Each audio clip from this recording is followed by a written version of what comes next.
do Campeonato Brasileiro. Santos, Red Bull Bragantino e São Paulo com 34 pontos. Fortaleza e Ceará 31. E aí começa, Pascoal, a zona de Z4, Coritiba fora, mas com a mesma pontuação do Avaí, 28 para cada. O Cuiabá 27, Atlético Goianiense 22, Juventude 19. Portanto, do Avaí para o São Paulo são 6 pontos. Ok, tem Sul-Americana, mas não dá para não encarar com uma seriedade o jogo contra o Avaí, né? A chance de se afastar do Z4 de uma forma, não diria definitiva, mas aí sim com algum conforto, e ao mesmo tempo ficar ali numa região de beliscar a Libertadores caso as coisas não se passem bem na Sul-Americana, né? O futebol é mesmo que maluco, né? É uma situação muito inusitada essa do São Paulo. O São Paulo está absolutamente correto quando coloca o time principal para fazer essa partida contra o Avaí, sabendo que vai ter que colocar o mesmo time na partida contra o Independente Del Valle, a decisão da Copa Sul-Americana. Perfeito? Em Córdoba. Perfeito. E o Rogério Ceni age absolutamente de maneira correta, encontrando o time, né? Dá para jogar todo mundo junto, dá para jogar Luciano Caleri e o Patricão, né? Dá para melhorar a saída de bola do time do São Paulo. E o Rogério, que tinha uma certa rejeição a colocar os três juntos, acabou colocando os três juntos nessa partida contra o Avaí. Estou fazendo essa introdução para dizer o seguinte: o São Paulo cria para ele mesmo a obrigação de vitória contra o Avaí. E se você pegar o histórico do Avaí nas partidas contra os gigantes, contra o Flamengo, contra o Atlético Mineiro no último final de semana, Contra o próprio São Paulo no primeiro turno. Contra o próprio São Paulo no primeiro turno, contra o Palmeiras, você vai ver que esse é um time que, contra os gigantes, oferece muita resistência. É um time que tem um padrão de jogo, e eu até arrisco a dizer, se jogasse todas as partidas como jogou essas que eu citei, o Avaí não estaria na zona do rebaixamento. Por incrível que possa parecer, mas esse modelo de jogo é aplicado muito em cima desses gigantes do futebol brasileiro. E eu acho que o São Paulo vai ter uma certa dificuldade nessa partida, e é bom que aconteça. Porque o jogo contra o Independente Del Valle também não será simples. É uma decisão de Copa Sul-Americana. E aí o São Paulo, a última decisão também foi de Copa Sul-Americana, decisão internacional. Ganhou o Campeonato Paulista, que foi um alívio para o torcedor do São Paulo, mas competição internacional, outra vez tem agora a Copa Sul-Americana para disputar contra o Independente Del Valle. Um time que sabe jogar, toca a bola, não é um time de muito bola, de lançar muitas bolas, bola longa, é um time que trabalha a bola para chegar na frente, e o São Paulo vai se aprimorando para chegar nesse momento da decisão. Esse jogo do Avaí acho importantíssimo e muito bom para o São Paulo, que seja um adversário difícil, que seja um adversário desse modelo, porque a classificação do São Paulo ainda impõe respeito ao São Paulo. E o São Paulo se impõe com responsabilidade para sair dessa zona do rebaixamento. Então, os 34 pontos que tem o São Paulo, a 13ª colocação é para fazer 37 e começar a olhar para frente.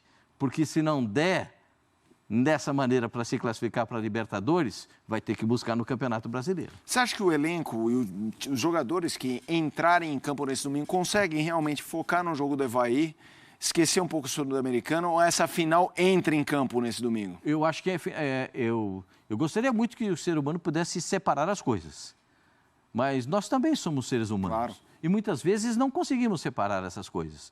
E vem aquele friozinho na barriga, vem aquela emoção de entrar em campo. E aí entra um fator psicológico que às vezes não é bom para o jogador. Não é bom para o jogador. Temor de uma lesão. Claro.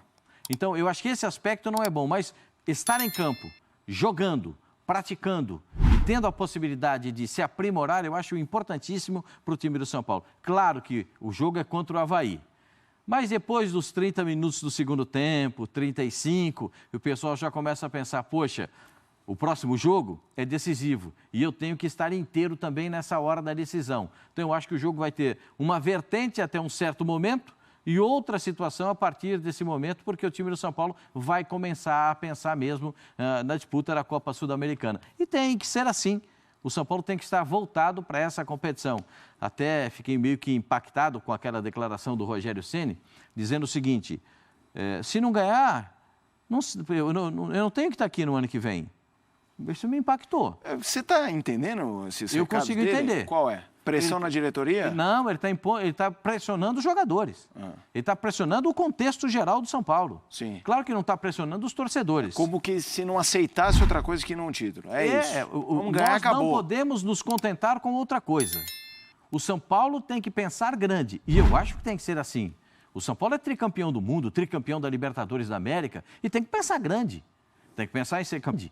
Tem que pensar em ser campeão da Copa Sul-Americana, ter competições, arrecadar mais. E o São Paulo precisa desse tipo de arrecadação, né? Porque os cofres do São Paulo não estão cheios, pelo contrário. Né? A gente sabe que os jogadores estão aí com salários atrasados. Então, a gente fica meio que esperando que a diretoria do São Paulo possa cumprir tudo aquilo que tem que cumprir com os jogadores para eles chegarem tranquilos na decisão também da próxima semana da Copa Sul-Americana. Então, uma coisa puxa a outra.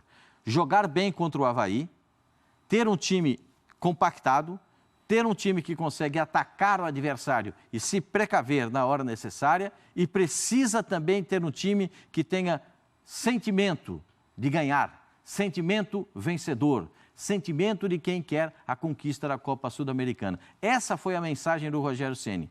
Não me interesso por qualquer outro resultado que não seja vitória. A conquista do título é o mais importante para o São Paulo Futebol Clube. Se não for assim, nem tem motivo para estar aqui. Poxa vida, se ele que tem história no São Paulo, talvez seja, na minha cotação, o maior jogador que vestiu a camisa do São Paulo Futebol Clube. E olha que o São Paulo teve gigantes, hein? Sim. Teve gigantes, como eu sempre cito o Roberto Dias, como o Gerson, como outros jogadores que foram brilhantes no São Paulo Futebol Clube. Raí, que a torcida do São Paulo tem um amor pelo Raí que é interminável, mas o principal deles é Rogério Ceni, na minha cotação. Se o principal jogador, historicamente do São Paulo, hoje treinador, entende que todos têm que estar voltados para a conquista da Libertadores ou da Copa Sul-Americana, por que não o torcedor também estar pensando nisso e os jogadores? A mensagem dele foi muito clara. Eu preciso disso e vocês podem me ajudar. Então me ajudem. Pascoal, para a gente arrematar o assunto São Paulo. Os sócios do São Paulo aprovaram neste sábado a reforma estatutária que permite a reeleição, no caso do Júlio Casares, mas que permitirá também em casos futuros. Como é que você vê isso? Bom, primeiro, eu não gosto de reeleição para presidente. É uma coisa que eu não gosto. No Corinthians é assim, não tem reeleição. Mas em outros clubes tem.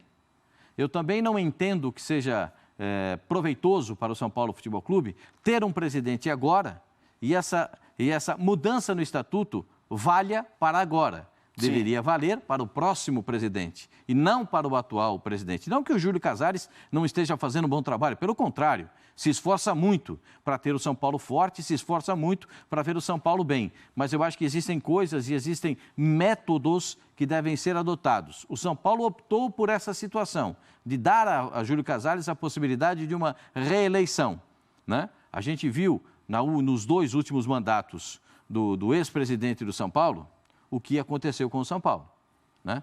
Então, é preciso que as pessoas entendam, o São Paulo é grande, o São Paulo é gigante, o São Paulo é muito importante e existem muitas pessoas capacitadas para administrar o São Paulo. Não tem só o Júlio Casares. O Júlio Casares é brilhante, muito bom presidente até aqui para o São Paulo Futebol Clube. Não sei o que pode acontecer num segundo mandato.